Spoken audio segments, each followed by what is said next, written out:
আসসালামু আলাইকুম, সবাইকে শুভ দুপুর। সবাই কেমন আছেন? আশা করছি যে যেখান থেকে আমাদের ভিডিওটি দেখছেন সবাই ভালো আছেন। তো আজকে আমাদের দাওয়াত ছিল আমার দেবরের বাসায়, গরুর মাংস দিয়ে ভুনা খিচুড়ি।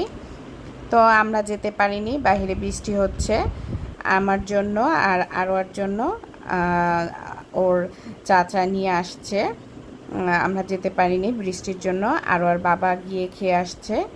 তো আরও আমার সাথে রাগ করেছে, দেখি আরও আর কি পরিস্থিতি। আমি যখন খেয়েছি তখন আমি ওকে খাইয়ে দিতে চেয়েছিলাম, তো তখন ও খায়নি। আমি খেয়ে আসার পরে সে আমাকে বলতেছিল আমাকে এখন খিচুড়ি খাওয়াই দাও। তো আমি বলছিলাম আমি পারবো না, তুমি হাত দিয়ে খাও। সেজন্য সে রাগ করেছে। তারপরে কিছুক্ষণ পর উঠে আবার ওর জন্য খাবার নিয়ে আসছি। এখন তো সে খাবেই না। আমার দুষ্টু বুড়ি দেখেন কিভাবে রাগ করেছে, আমার দুষ্টু পাখিটা। সে এখন খাবেই না।